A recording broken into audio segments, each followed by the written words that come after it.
हले हले लो अम्मा फसिया सुञाणास। अस्सलाम वालेकुम चाची। वालेकुम सलाम। हाण तो हिन सां मसरूफ़ थी वेंदे ऐं पंहिंजी ॻाल्हि अधूरी रहिजी वेंदी। कहिड़ी ॻाल्हि अम्मा? उहा ई जेका हिन जे अचण खां पहिरियां पे कईसीं। That doesn't matter। तहां ॻाल्हाए वठो, मुंहिंजे अचण से को फर्क नथो पवे। फर्क त पवे थो,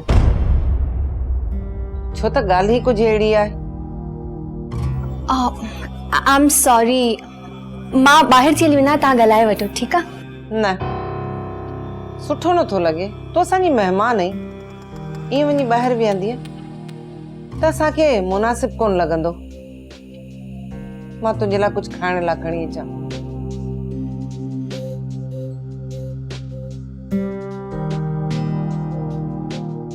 तू वे ना वे।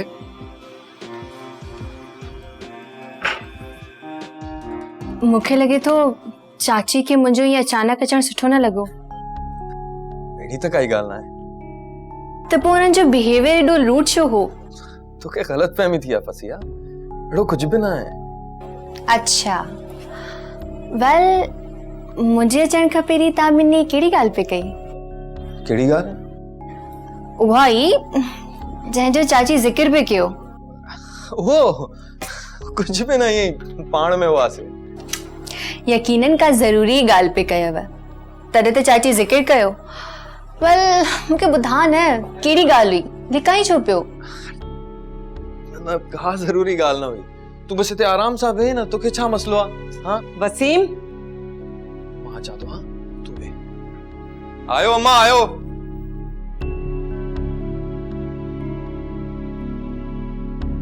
छा थियो अम्मा? ये हिते छा पई करे? केर फसिया? ईअं ई मिलण आई आहे? अचानक हुनखे हिते अचण जो ख्याल कीअं आयो? छा ॻाल्हि आहे अम्मा? तू फसिया खां एतिरो बदज़न छो थी वई आहे? मां मञा थो हुनजी वजह सां तौकीर खे तकलीफ़ थी आहे, पर हुन हमेशा मूंसां ई शादी करण थे चाही। अम्मा हाणे वो तुंहिंजी नौं थियण वारी आहे, तू पंहिंजी दिलि हुनजी तरफ़ां साफ़ करे छॾ। हुनखे हिन वक़्तु हिते अचण न घुर्जे हा। तौकीर जो ज़ख़म अञा ताज़ो आहे। फसिया खे ॾिसी हिते किथे हू पंहिंजा होश न हिमञाए वे। ना मां तू फिक्र न कर, मां आहियां न हिते। हाँ सभु ठीक थी वेंदो।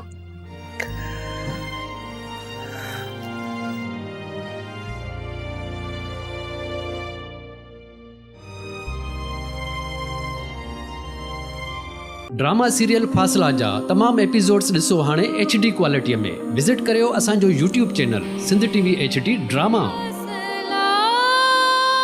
सब्सक्राइब कयो असांजो official YouTube channel Sindh TV HD drama ऐं वधीक अपडेट लाइ बेल आइकन खे क्लिक करियो।